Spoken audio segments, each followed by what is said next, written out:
షేక్ అన్వర్ గారి millionaires wealth creation workshop November 20న నిర్వహిస్తున్న ప్రోగ్రాంలో జాయిన్ అవ్వాలనుకుంటే వెంటనే సంప్రదించండి. నమస్తే, మీ నాగరఘు. మెయిన్గా భార్యాభర్తల మధ్య పొరపచ్చాలు, అది డైవర్స్ వరకు దారితీయటం అనేది చాలా కామన్ అయిపోయింది. అంటే ఇక్కడ హిందూ మ్యారేజ్ యాక్టు ఏ కారణాలతో డైవర్స్ తీసుకోవాలని వివరంగా ఇచ్చినప్పటికీ మోస్ట్ ఆఫ్ ద కేసెస్లో అంటే భర్తకి ఇష్టం లేదని భార్య డైవర్స్ అప్లై చేయటం, భార్యకి ఇష్టం లేదని భర్త అప్లై చేయటం అనేది చాలా కామన్ అయిపోయింది. అంటే కుటుంబ వ్యవస్థ ఏమవుతుంది అనే విషయం ఆలోచిస్తే ఈ ఓవరాల్గా జరుగుతున్న పరిణామాలు అంటే ఇక్కడ గమనించాల్సింది ఏంటంటే, భార్యాభర్తలుగా కలిసి కొద్ది రోజులు కాపురం చేసిన తర్వాత వారి అభిప్రాయాలు వీళ్ళకి, వీళ్ళ అభిప్రాయాలు వాళ్ళకి నచ్చలేదనే ఉద్దేశంతో వాళ్ళ పార్ట్నర్ నాకు వద్దు డైవర్స్ కావాలని అడగటం అనేది ఎంతవరకు కరెక్ట్ అనేది ఎవరికి వాళ్ళు వేసుకోవాల్సిన ప్రశ్న. అంటే చట్టం కల్పించిన వెసులుబాటు కారణాలు డిఫరెంట్, దాని అడ్వాంటేజ్ తీసుకొని ఫర్ ఎగ్జాంపుల్ మ్యూచువల్ కన్సెంట్ మీద వెళ్తే దట్ ఈస్ డిఫరెంట్ ఆస్పెక్ట్. ఇద్దరు వద్దనుకొని ఒక అండర్స్టాండింగ్కి వచ్చి మ్యూచువల్ కన్సెంట్ మీద వెళ్తే దానిలో ఎక్కువ ఆలోచించాల్సిన విషయం ఉండదు. కానీ భర్తకి ఇష్టం లేని పరిస్థితుల్లో భార్య వన్ సైడెడ్ అంటే కంటెస్ట్ చేసే పరిస్థితుల్లో మ్యాటర్స్ వేయటం అన్నది డెఫినెట్గా వివాహ వ్యవస్థకి అంత ఆదర్శకరమైన విషయం కాదు. ప్రతిదానికి చట్టం చెప్పింది what to do, what not to do అనేది. ప్రతి విషయంలోనూ అంటే భారతదేశంలో వందల చట్టాలు ఉన్నాయి, వందల వేల చట్టాలు. ప్రతి అంశం మీద ఒక చట్టం ఉంది. Income tax, central excise, sales tax, food and adulteration act, check bounce case, అలా వ్యావహారికంగా జరిగే ప్రతి విషయంలోనూ దానికి తగిన చట్టాలు భారతదేశంలో ఉన్నాయి. ప్రతి విషయంలోనూ ఉన్నాయి చట్టాలు. సరే, చట్టం చెప్పినంత మాత్రాన దాని అడ్వాంటేజ్ తీసుకోవటానికి, మిస్ రిప్రజెంటేషన్ చేయడానికే జనాలు ఎక్కువ మొగ్గు చూపిస్తున్నారు. అంటే కొన్ని కారణాలు ఇచ్చింది సెక్షన్ 13 హిందూ మ్యారేజ్ యాక్టు కొన్ని కారణాలు ఇచ్చింది. ఈ కారణాలతో డైవర్స్కి వెళ్ళొచ్చు అని. అంటే అదే ఇక్కడ నేను అర్థం కాని విషయం ఏంటంటే, భార్యాభర్తల్లో ఎవరో ఒకరికి ఇష్టం లేనంత మాత్రాన ఎదుటివాళ్ళ పద్ధతులు నచ్చలేదు అని మనతో కొద్ది రోజులు జీవించిన మన లైఫ్ పార్ట్నర్ మీదే రకరకాల ఎలిగేషన్స్ వేసి, ఆ ఎలిగేషన్స్ ఎంతవరకు వెళ్తున్నాయంటే అడల్టరీకి వెళ్తున్నాయి, చాలా దారుణంగా వెళ్తున్నాయి. అంటే ఫ్యామిలీ కోర్టులో వచ్చే కేసులు ఒక తీవ్రతను చూస్తే బేసిక్ కాన్సెప్ట్ ఆఫ్ వివాహ వ్యవస్థనే ప్రశ్నించే పరిస్థితి వస్తుందేమో అనుకునేంత భయంకరంగా తయారవుతున్నాయి. క్రూయాలిటీ, దానికి చట్టం చెప్పింది. క్రూయాలిటీ అంటే ఫిజికల్ క్రూయాలిటీ కాదు, మెంటల్గా అరెస్ట్ చేసిన క్రూయాలిటీ అని. అడ్వాంటేజ్ ఎలా అయిపోయిందంటే, సెకండ్స్ పోదే మన భార్య కానీ భర్త కానీ మనకి నచ్చనప్పుడు చట్టంలో ఉన్న వెసులుబాటును అనుకోండి, లోపాలను అనుకోండి, అడ్వాంటేజ్గా తీసుకొని దాన్ని మనకు అనుకూలంగా మార్చుకొని ఆ లైఫ్ పార్ట్నర్ని డైవర్స్కి గురి చేయటం అనేది సర్వసామాన్యం అయిపోయింది. ఒకప్పుడు వెరీ రేర్గా చెప్పుకునేవాళ్ళం, ఎవరికైనా డైవర్స్ వచ్చింది, ఎవరైనా డైవర్స్ తీసుకున్నారు, బలానా వాళ్ళు డైవర్స్ తీసుకున్నారంటే that become a news in the society. ఈరోజు ఎవ్రీ నూక్ అండ్ కార్నర్ అంటే ఫ్యామిలీ మ్యాటర్స్, 498 కేసులు అనుకోనివ్వండి, డొమెస్టిక్ వైలెన్స్ అనుకోనివ్వండి, ఈ డైవర్స్ కేసులు అనుకోనివ్వండి, విపరీతంగా పెరిగిపోయినాయి. ఈ పెరిగిపోవటానికి కారణం ఒకటి, proper appreciation and mutual balancing system అనేది లోపించటం. ఫర్ ఎగ్జాంపుల్ మొన్న ఒక రీసెంట్గానే బాంబే హైకోర్టులో ఒక మహిళ డొమెస్టిక్ వైలెన్స్ వేయటం జరిగింది. భర్త వాళ్ళ అమ్మ అంటే అత్తగారు మామగారి మీద. ఆమె కంటెన్షన్ ఏంటంటే, నన్ను ఇంట్లో పని మనిషిలాగా చూస్తున్నారు, they are not treating me on par with as their daughter in law అనేది అమ్మాయి కంటెన్షన్. దానికి బాంబే హైకోర్టు డివిజన్ బెంచి ఇంటి కూతురు కానీ కోడలు కానీ ఆడపిల్ల అన్న తర్వాత ఇంటి పని చేయటం అన్నది తప్పనిసరి. సో భార్య కానీ అత్తామామలు కానీ నిన్ను పని చేయమన్నారు అంటే it would not come under domestic violence. ఒకవేళ నీ స్థాయికి మించిన పనులు చేయమని చెప్పినప్పుడు you can very well discuss with them, అది డొమెస్టిక్ వైలెన్స్ కింద రాదు అని చెప్తూ కొన్ని మార్గదర్శకాలు ఇచ్చింది. మార్గదర్శకాలు ఏంటంటే, పెళ్ళికి ముందే రెండు ఫ్యామిలీసు ఎంతవరకు పిల్లలు పని చేయగలుగుతారు, పని చేయలేరు అని మీరు మాట్లాడుకోండి అని చెప్పింది.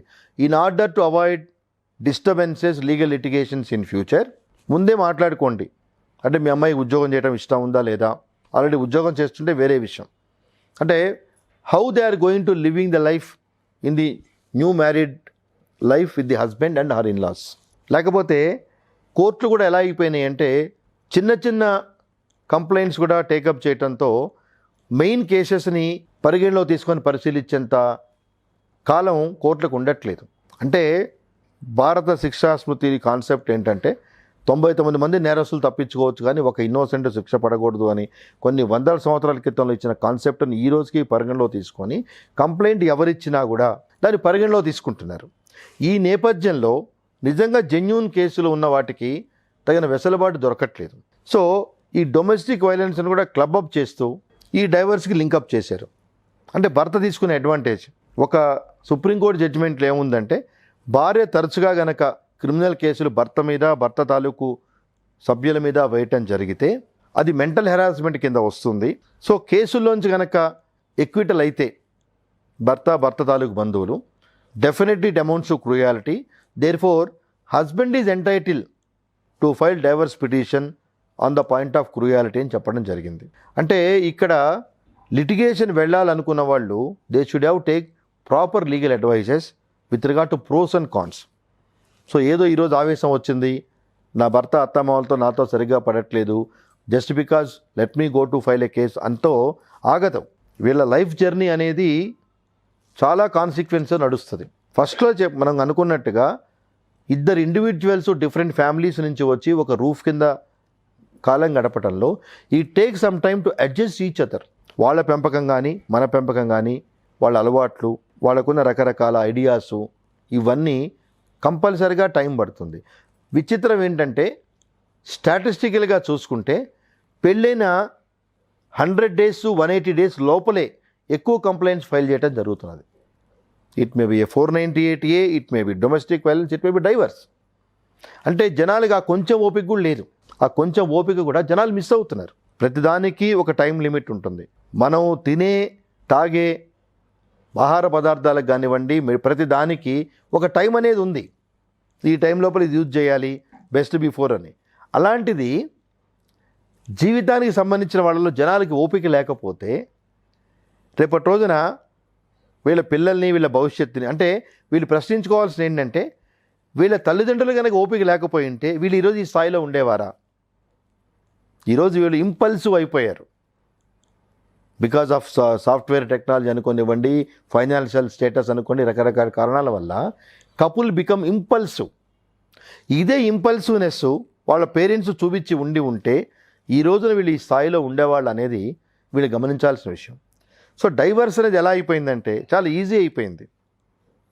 సో సుప్రీంకోర్టు కూడా ఎంత చెప్పినా ఈ కపుల్ వినట్లేదు అని ఒక నిర్ణయానికి వచ్చి కూలింగ్ పీరియడ్ అనే దాన్ని మొదట్లో 12 months పెట్టారు. అది కూలింగ్ పీరియడ్ అనేది మ్యూచువల్ కన్సెంట్కి అప్లికబుల్. అంటే ఇద్దరూ కలిసి కోర్టుకు వెళ్ళి మాకు డైవర్స్ కావాలి అని కనుక అనుకుంటే నెక్స్ట్ డేట్ 12 నెలలు ఇచ్చేవాళ్ళు. అంటే 12 లోపల ఏమన్నా మార్పులు వస్తాయేమో అని. అది వర్కౌట్ కాల. తర్వాత 6 months కేసారు, అది వర్కౌట్ కాల.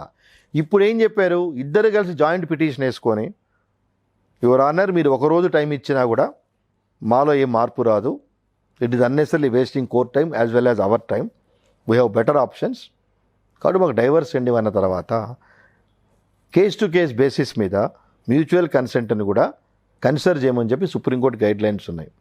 ఎందుకంటే జనాలకి ఓపిక లేదు, విని అర్థం చేసుకునే సామర్థ్యం కోల్పోయారు కాబట్టి at least in the interest of the individual అని కోర్టులు అన్నాయి. అది మ్యూచువల్ కన్సెంట్లో ఓకే, మనం ఇద్దరు వద్దనుకున్నారు వెళ్ళారు. కానీ కంటెస్టెడ్ మ్యాటర్స్లో భర్తకి ఇష్టం లేదని భార్యకి ఇష్టం లేదని భర్త కేసులు వేసుకునేటప్పుడు అది ఎక్కడ టర్న్ అవుతుంది? రెండు ఓకే, అమ్మాయి వద్దనుకున్నాడు, అమ్మాయి ఫర్దర్ లైఫ్కి సంబంధించిన మెయింటెనెన్స్ కానీ ఆమె జీవన విధానం కానీ చూస్తాడా అంటే సింపుల్గా చేతులు ఎత్తేస్తున్నారు, నా దగ్గర ఏమీ లేవు, నేను ఇవ్వలేను. ఇప్పుడు నువ్వు ఆ అమ్మాయిని పెళ్లి చేసుకుంటాను, జాగ్రత్తగా చూస్తాను ఇన్సూరెన్స్ నువ్వు చేసుకున్నావు. ఇప్పుడు నేనే క్వశ్చన్ ఏంటంటే మేధావులు కూడా గమనించాల్సింది, ప్రేక్షకులు గమనించాల్సింది, భార్య కానీ భర్త కానీ వాళ్ళకి ఇష్టంగా వాళ్ళకి నచ్చినట్టుగా ఎదుటివాడు లేడని వద్దు అనుకున్నప్పుడు no fault of other person he is branding as second marriage. ఎందుకంటే ఒకసారి పెళ్ళంటూ అఫీషియల్గా అయితే ఒకరోజు ఉన్నా లేకపోయినా అది మ్యారేజ్ కిందే వస్తుంది. సో ఒకసారి డైవర్స్ తీసుకున్న తర్వాత ఇప్పుడున్న కాలమాన పరిస్థితుల్లో definitely they require some compassion. So కంపానియన్షిప్కి వెళ్ళినప్పుడు డెఫినెట్గా వీళ్ళకి ఫస్ట్ మ్యారేజ్ దొరకదు, అవకాశాలు చాలా తక్కువ, రెండో మ్యారేజ్ వాళ్ళ ఆప్షన్సే ఎక్కువ ఉంటాయి. సో ఫస్ట్ మ్యారేజ్తోనే మనం అడ్జస్ట్ కాలేక సెకండ్ మ్యారేజ్కి వెళ్ళినప్పుడు how do we expect to continue our comfortable life with the second marriage? So second marriage వెళ్ళాల్సిన అవసరం ఏముంది? మనుషులందరూ ఒక్కటే. ఒకళ్ళతో అంటే 10 రోజులు మనం కలిసి ఉన్న వాళ్ళతో మన మెంటాలిటీ మెయింటైన్ కానప్పుడు ఎవడో కొత్త వాడితో ఆ అమ్మాయి కానీ అబ్బాయి కానీ కొంత డొమెస్టిక్ వైలెన్స్ అనుకుందాం ఇండైరెక్ట్గా, అది ఫేస్ చేసి మన సంసారంలోకి వచ్చినప్పుడు మనకు ఆ కంఫర్ట్ జోన్ ఎలా ఇస్తారు అనేది కూడా ఈ భార్యాభర్తలు ఆలోచించుకోవాల్సిన ప్రధానమైన విషయం. మనకి నచ్చలేదు అన్నంత మాత్రాన మన బట్టలు మార్చినట్టుగా మన సంసార జీవితాన్ని మార్చడం అనే ప్యాటర్న్, అంటే చట్టం ఉంది కదా, చట్టంలో ఏ పరిస్థితుల్లో section 13 Hindu marriage act divorce తీసుకోవచ్చు అని చెప్పింది, ఆ పరిస్థితులు మాకున్నాయని అన్వయించుకునే బదులు how do we overcome this kind of misunderstandings? Okay, ఈ మధ్య రకరకాలుగా ఫ్యామిలీ లైఫ్ పనికిరాడనో చాలా కారణాలు చెప్తున్నారు. అంటే రెమిడియల్ మెజర్స్ లేవా? అంటే I'm putting question on my own. ఇబ్బంది వచ్చినప్పుడు రెమిడియల్ పాసిబిలిటీస్ లేవా అనే ఆస్పెక్ట్లో కాకుండా చాలా దూకుడు స్వభావంతో చిన్న చిన్న రీజన్స్కి ఈమె తరచుగా మనం పేపర్లు చూస్తే టీవీ పెట్టలేదని చెప్పి అమ్మాయి సూసైడ్ చేసుకోవటం, లేకపోతే ఇంకోటి ఏదో చేయలేదని చేసుకోవటం, అంటే ఇంపల్సివ్నెస్ జనాలుగా ఓపిక స్థాయి దాటిపోయింది. సో సంసారం చక్కగా జరగాలి, ఉన్న లోటుపాట్లు చేసుకోవాలి. డైవర్స్ యాక్ట్ ఉన్నంత మాత్రం దాన్ని మనం అడ్వాంటేజ్ తీసుకొని మనకున్న సమస్యని దానిలోకి చొప్పించి అవి అడ్వాంటేజ్గా తీసుకొని ఆ కారణాలని మనం డైవర్స్ తీసుకోవాలి అని చెప్పి అనుకుంటే over a period of time family వ్యవస్థ అనేది ఉండదు. ఇప్పటికే చాలా తగ్గిపోయింది కంపారిటివ్గా. మీరు 10 ఇయర్స్ స్టాటిస్టిక్గా తీసుకుంటే ఒక 30 ఇయర్స్ బ్యాక్ ఎవ్రీ 10 ఇయర్స్కి జనాల జీవన విధానంలో కానీ ఈ పర్సంటేజ్ ఆఫ్ కేసెస్ కానీ ఎనార్మస్గా పెరిగిపోయినాయి. సో ఫర్దర్గా దీన్ని ఇలాగే కంటిన్యూ చేస్తే end of the day we have to suffer with our own children. ఈరోజు మనకేదో ఉన్నాయి అంటే ఈ కాలక్రమేణా పుట్టిన మన పిల్లలు కూడా దీన్ని ఫేస్ చేసినప్పుడు ఆ రోజు దేర్ ఆర్ నో రిగ్రెట్స్. కాబట్టి డైవర్స్ వెళ్ళాలి అనుకునే వాళ్ళకి నా సలహా, think 100 times before you are filing divorce. As far as possible try to conciliate the situation as a last resort. అంటే అతన్ని భరించడం కానీ ఆమెను భరించడం కానీ బియాండ్ మై కెపాసిటీ అనుకున్నప్పుడే you knock the doors of family court for getting divorce. Just like that for flimsy reasons as a routine దయచేసి సంసారాలు ఎవరు ఇబ్బందులు పరుచుకోవద్దని, చట్టం ఇచ్చిన దాన్ని మనకి అనుకూలంగా పాజిటివ్గా తప్పించి మనకున్న సిచ్యువేషన్ని అడ్వాంటేజ్గా తీసుకోవడానికి వాడుకోవద్దని చెప్పి ఈ సుమన్ టీవీ ద్వారా ప్రేక్షకులు తెలియజేస్తున్నాను. నమస్తే.